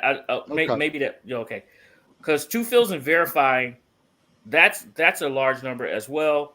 Yeah. 2 fills and Skinner. It's pretty much the same thing as nope. 2 fills and confidence game is that those are the same numbers. Number. That's got a huge number. The only small numbers you're going to see are the 3 with the 5, 3 with Tapatrice. Yep. The 3 with the 3 with the 15. That's got to be a smaller number. Forte, because Forte is the favorite, like you said. Because Forte is the favorite. Another way, so you all know Win, Play, Show. Yes. Right? Yes. Yeah. So instead of betting, because I told a friend of mine who's a new gambler with horse racing, but I said bet the 3 to win instead of betting the 3 to win in place. Back wheel them in second. So that means put them in second with everybody on top, right? So if you bet, like if you have a $100 bankroll and you bet 50 to win on 2 fills, and then there's 19 other horses now besides 2 fills, right? So that's 19 times 5. What's that number come up to? That's $95. Yeah, Sam told me there was going to be no math in this episode. No math. But instead of betting the place, you put a horse second in the exactas, and just go all. Then you can come back with the horses that I liked and mentioned even more. That way you have it more times. It's really, I could pick the horses and tell you who to bet, but it's how you bet. Is if you bet correctly, you shall win. Okay, Lady A has something for us here right now. It's breaking news. Within the last 20 minutes, Continuar was scratched from Kentucky Derby. Wow. Russell will draw into the field. Apparently, the trainer said that he has not been able to reach the peak fitness required to take on a race as tough as the Kentucky Derby. Thank you. So King Russell's got no shot. So but then it takes it out of the equation to where there's probably 7-8 horses that have no chance. and King Russell's won. Mandarin Hero still has, because he's got that. He ran second in the Santa Anita Derby. I can't throw him out. Boy, And that's the that's big 22 news. horse. That's the No, 22 horse. Yeah. Continue Mars. Mandarin Hero is the 20. 22 horse. Right, Yes, but Continue Mars, the 20 horse, so he's scratched. Mhm. And then King Russell is in. Oh, Holy shnikes. It is. I just got the 3, the 22, and the 2 at, oh my God, money. Oh, you did? Oh, did you did you bet that? I just did. Oh God, that's okay. After Rich Strike last year, I've never seen this many scratches before a Kentucky Derby in my life, and I've been playing in the Derby since the year after Secretariat. Mhm. I was 15, working at the Dancing Crab. You guys remember the Dancing Crab? Or I don't remember the dancing crab because oh, you remember hearing stories about? I'm younger than I'm everybody gonna here. and bounce out of that one myself. I don't know No, what it is. you either. are not, Toothpick. You are not the youngest. Don't do Okay, that. I'm the second oldest here. Yeah, after say it. After say it. Say it Are from you our play? crew. Play. Whoa. I Say saw it, so John. don't put me out there. I saw John Riggins fall down the steps from the upstairs of the crab, all No. the way down the steps. Yeah, I No. used to. Yeah, I mean, No. Riggins used to hang upstairs there, and then when all the over the hill gang came in, so you had Pettibone, the Dancing Bear, Ron McDowell. They all used to hang upstairs at the crab. Sonny Kilmer. When I was serving the Washington Post, one Sunday morning, behind where a place called Maggie's was. I was raised in Tenleytown, so right there at 39th Street. There, this is before Armand's Pizzeria. There was a bar here called Maggie's. Jurgensen and Kilmer were both asleep in their Cadillacs on Sunday morning, and they were playing the Cowboys. This was like at 6:30. I'm pretty sure I they didn't won. know. I wanted to like take my paper and hit it on the thing and say, "Wake up!" But I didn't know that that they were passed out from the night before. I mean, I could write a book. Yeah, I'm sure. And then George Stark was one of my. He was a partner in a barbecue restaurant that I had called George Stark's Head Dog Barbecue. And now you remember George Stark, don't That's you? my guy. George Stark is my guy. The head hog. George is the head hog. That's my guy right there. That's absolutely the first hog that I ever met. Was he? Yeah, George is a sharp guy, funny guy. First hog I ever met. Like we were driving through Georgetown. I believe he was going to his restaurant. Me and my father and you and your dad. Yeah, I think you told me this. Yeah, and my dad let me get out the car. I ran over. George shook my hand, like he shook my whole arm. Yeah, like, he shook your arm. Yeah, he shook my whole arm. So yeah. Well, George was hanging at the bars down. He used to hang at a place called the Child Herald and a place called the Guards. George was a mainstay. He was, one of the only Redskins to hang in D.C. In the late '70s, and George played under George Allen, so George Allen got him in a trade. And do you know where he came from? What team? No. He came from the Cowboys. Well, thank you, Anthony. We really do appreciate that. Yeah.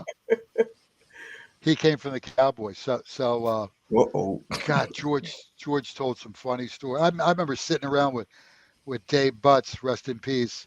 Mm-hmm. We sat around, and these years I wasn't drinking, and I was sober. I'm sober again, but that's why I got so many crazy stories. But Dave Butts sat with us till like 2:00 in the morning, at the bar, at Head Hog Barbecue, and he was just such a good guy. That's how I met Doc. That's how Doc and I became friends. Oh. Well, you're on with Doc tomorrow. I'm on with Doc tomorrow at 2:45. with Doc and Scott Jackson. So it's going to be it's the show that I used to be on with Coach Thompson. So it means a lot to me because I know Coach is up above just giving me shit, going, come on, Joe, get to the point, give me some winners, Right. So we're sitting here hanging on to every word, waiting for your winners. I'm over here placing bets, getting ready to cash some checks on Saturday. Did you bet 2 fills to win? I did. I have Good. 2 fills in everything that I'm sitting here betting right now. Good. Lady A is going to send me some more money so I can continue to bet later today. Good. And then Said is going to continue to place bets, and Ant is sending him money. And then we are promptly leaving the country after we win these bets. Well, Anthony, have you been to the racetrack before? no. And I've Antoinette lived by it for a long while now. at Lone Star. Mm-hmm. Lone Star, yeah. Lone Star. I think that their meet is over. They might be running harness horses or something close right now. So I think Sam Houston over in Houston is open. Lady Antoinette, have you been to Laurel or Pimlico? No, not in. I haven't been to Laurel. I think there was a race. What's the big race is the the Preakness. track? Well, no, it wasn't. Not the Preakness. I haven't been there. However, my Charlestown? brother-in-law is Have you been to pushing Charlestown? that. No, I went to a race, but it was a smaller race over there. It's in Oxon Hill. Rosecroft. Rosecroft. I went You to went a to race Rosecroft. there a Yeah. long time ago. Yeah, That's those are that's harness racing. That's with the cart. That's just totally different. Right. So That's what you're the saying only is, thing I've been so to. what you're saying is we need to go up to Baltimore. Well, you need Well, to I go mean, to my Lone brother-in-law Star. Lone pushing Star, I it. heard, is really. I've never been to Lone Star. I had a very good friend of mine, was just there last Friday night, and said the food was great. They sat in the dining room. They're, unfortunately in Texas, they don't let you bet other tracks. It's just it's screwed up. I don't even think like you can't even bet sports, right? No, Mhm. but say it. We would That's what leave, but say it won't fly. That's what I was confused about. I'm like, so you can go to the track and bet a horse, but still can't have your own. You can't even download an app that represents here. That's weird. Yeah, Texas is they're fighting stupidly. We're almost there. Yeah, they're fighting against it to where it actually, people are just betting. I mean, young kids they don't know that much about horse racing. I'm surprised. I know with a company that I do referral work, I think I told you I was going to do NYRA Bets. So New York Racing Association Bets. If you sign up with them, now in DC, if you live in DC, you can't sign up. But if you live in Maryland and Virginia and almost every state except for Texas and DC, Right. but NYRA Bets, it's Derby 25. You get a $25 free bet for the Kentucky Derby, and then you would get a $200 sign-up bonus. Like if you put 200 in, you get 200 back plus a $25 free bet on the Kentucky Derby with NYRA Bets. Okay. All right. Okay. So again, the horses that Joe likes: 2 fills, Skinner. Wait. Angel of Empire. Say the numbers. I think it'd be easier. Angel Empire. Say the horse numbers. Okay. Yeah, the number. The 3 horse, the 7 horse. 7's a long shot. Yep. 7, 3, 7, 5. No, not No, 5. 3, 7, 9. 9, 3, 7, 14, 9. 17. 14 and 17. There we go. Yeah, the favorites are going to be the 5 and 15. So I'm betting against the 15 completely, right? I'll still, I'll if I do that bet that I tell you that which I probably got to do right now since I told you that's 3 with my 3 horses in all. But see, that's where the all button. I mean, King Russell's got no shot at all. The horse that I mean, it just doesn't. But still, for 31.50, I'm going to do it because I don't want, you can't exclude one horse. And if that horse was Rich Strike and have beat you, you're just you're gonna throw up. Uh, so for that small amount of money, uh, the all button can be your friend because that actually the all button, the biggest exacta I ever hit. It was the biggest exacta ever hit in Maryland. Is because we took a horse that was 20-1 and we wheeled them with everybody in first and everybody in second.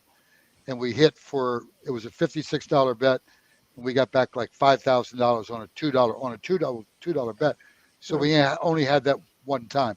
Normally I try to have exactas the way I bet multiple times. So I'll try to have it like 10 times. I try to hit a pick six. Pick sixes can pay anywhere from $500-$600 to $500,000. So yeah, it's just at the racetrack you can do that. It's very hard to do that betting sports. They are, when you get into, if you do bet somebody to like if you had a hedge and you had somebody go to the Sweet 16 and they were like a 8 or 10 seed, you bet them early and you got them at 300-400-1. You could be sitting on something large. I mean, you've heard those cases where casinos try to buy a bet from somebody because they're sitting on like a $400,000 outcome, and they'll try to buy a ticket from somebody for like $100,000. Have you ever heard that? No, before? I haven't, but I Yeah. know I'm going to try to go get one of those tickets. Yeah. Joe, we want to thank you. Will you be live this Saturday? I won't be live. I'll be live. I'll be alive. I hope. God bless me. No, you will be alive Saturday, God willing. But Yeah, God willing. Yeah. Right. Yeah. I know sometimes that you are like places where people can see you and find out what you're doing. So No. Not on Saturday. Just Friday. I'll be with Doc. Okay. On Team 980. I'm doing a show. My wife is from Alabama, so we're a big Roll Tide family.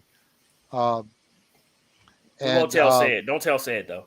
I don't tell Cedric that. No, don't tell told Sid. you that, Cedric. I used to have on the back of my car. I mean, my Twitter is at Smoking Joe RTR Roll Tide Roll 12. Go name it, Kenny Stabler. Yes, he's a Georgia fan. I had a drink with Kenny Stabler. There we go. He told me some stories. God rest his. He was a great quarterback, and he used to love to bet on football games too. God, I'll save you the stories on how these guys used to bet football while they were playing for our next time. I thought that was illegal, but we'll find out because the NFL suspended people right now for that. But this is a new era where gambling is just everywhere. Gambling's allowed. Right.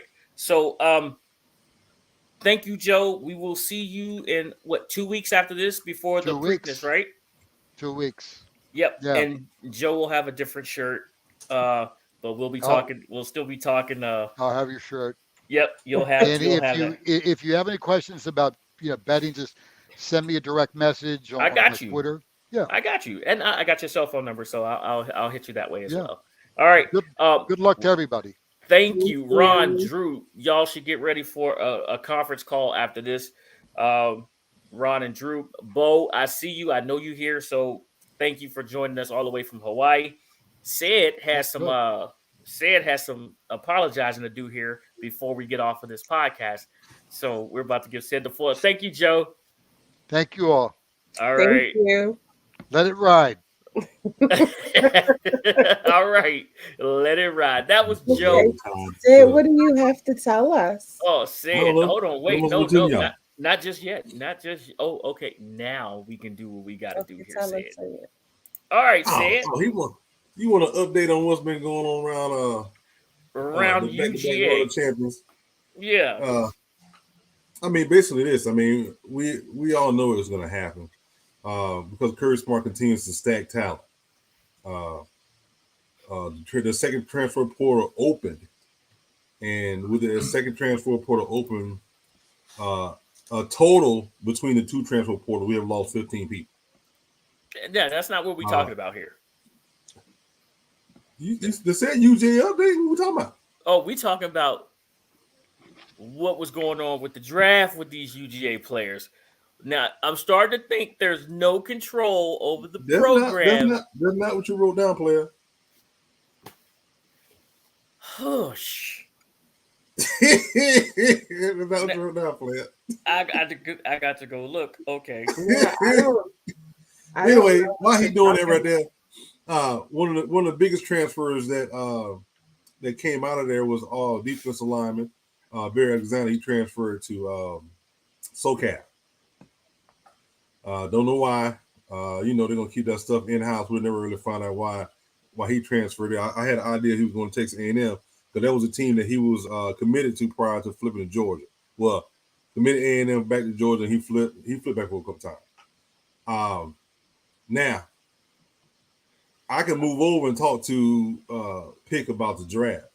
What we have seen from Georgia players is that what Sam is talking about is not even close to what we're supposed to be talking about right now. Lady A sent us an article, right? Oh yeah, I did. That's the topic you were supposed to. Wait, I came in hot. I don't know. It was earlier today.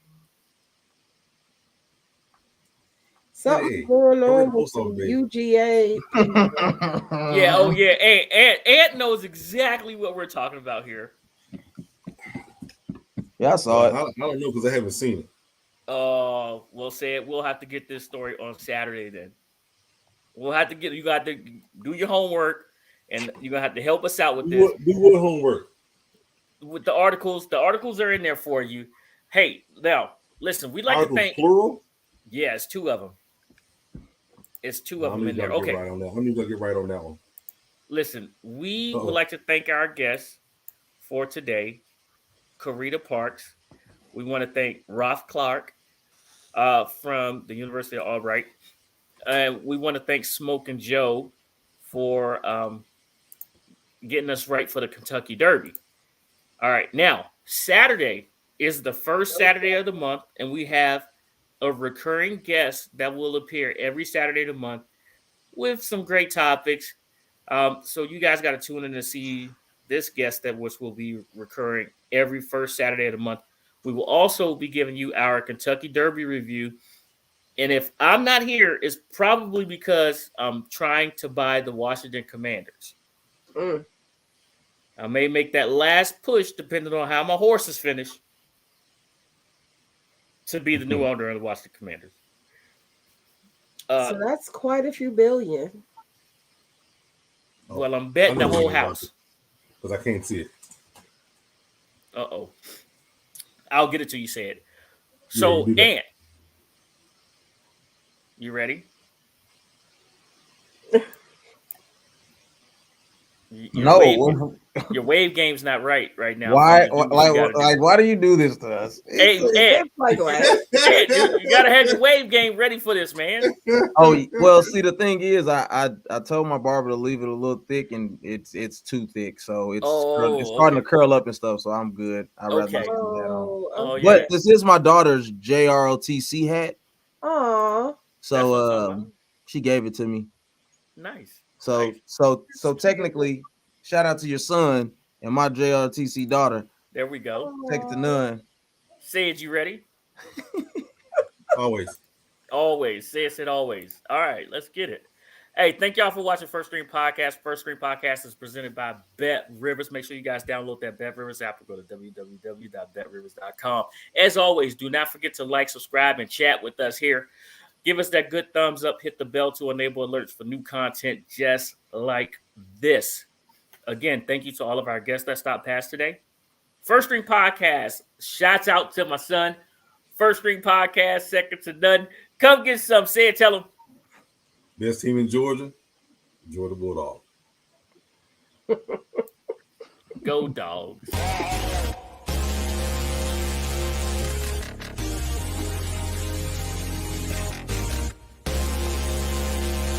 Ready for your beats? Our first song is the person.